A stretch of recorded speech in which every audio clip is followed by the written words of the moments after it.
धर्मा live पर मैं हूँ आपके साथ चेतना। रामनवमी की आप सभी को बहुत बहुत शुभकामनाएं। जल्दी से नीचे कमेंट में जय सिया राम जरूर लिखिए। तो आइए आज की वीडियो जो है वो शुरू करते हैं। तो राम जी की जन्म की कहानी तो आपको पता ही होगी। आज आइए आपको बताते हैं उनके धरती लोक से विदा होने की कहानी। तो अयोध्या वापस लौटने के बाद प्रभु राम ने कई वर्षों तक राम राज्य स्थापित कर कोसला पर शासन किया। मगर विष्णु के 7वें अवतार को ये पता था कि अगर जन्म लिया है तो मृत्यु को भी अपनाना ही पड़ेगा। मगर राम जी ये जानते थे कि परम भक्त हनुमान के रहते ये संभव नहीं है। वो तो अपने प्रभु के लिए यमराज से भी भिड़ जाएंगे। ऐसे में उन्होंने एक युक्ति लगाई। बजरंगबली हमेशा प्रभु राम के कमरे के बाहर ही पहरा दिया करते थे। जब राम जी को अनुमान हो गया कि यमराज बस आने ही वाले हैं, तो उन्होंने बिना हनुमान जी को कुछ भी जताए उन्हें अंदर बुलाया। अंदर बुलाकर उन्होंने बजरंगबली को बातों में लगा दिया और उसके बाद चुपके से अपनी अंगूठी कमरे में ही एक दरार में गिरा दी।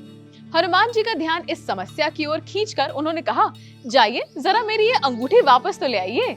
अपने प्रभु की आज्ञा पाते ही हनुमान ने सूक्ष्म रूप धरा और पहुंच गए अंगूठी के पीछे पीछे। मगर आश्चर्य, वो नीचे की ओर उड़ते ही जा रहे थे, मगर कोई अंत मिलता ही न था। काफी समय उड़ने के बाद वो आखिरकार छोर पर पहुंचे तो अब नागलोक आ चुका था।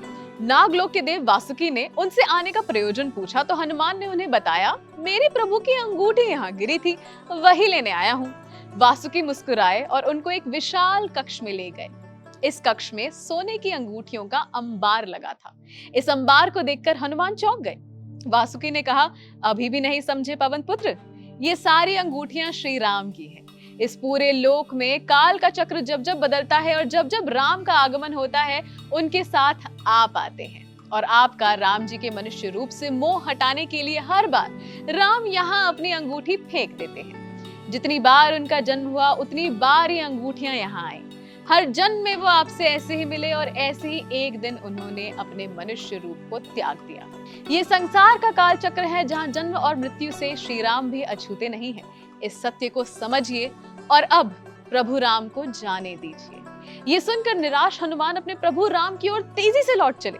वहां पहुंचने पर उन्होंने पाया कि यमदूत उनके श्री राम को लेने पहले ही आ चुके थे। राम ने उनकी ओर प्रेम से देखा और कहा, बजरंगबली, मैं आपकी ही प्रतीक्षा कर रहा था।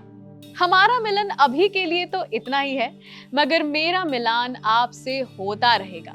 हमारा मेल किसी युग तक सीमित नहीं है, बल्कि अनंत ब्रह्मांड और युगों में दोहराए काल चक्र का भाग है। ये कहकर उन्होंने हनुमान जी से जाने की अनुमति ली और वैकुंठ को प्रस्थान कर गए। इसके साथ ही हमारे लिए छोड़ गए चिरंजीवी हनुमान, जिनको ये वरदान प्राप्त है कि जब तक उनके प्रभु श्री राम का नाम धरती पर रहेगा, तब तक वो भक्तों की रक्षा करते रहेंगे। तो आप भी कमेंट में लिखिए, सियापति रामचंद्र की जय। और रामनवमी पर राम जी आपको लंबी आयु प्रदान करें। और ऐसी ही और वीडियोस के लिए देखते रहिए धर्मा लाइव।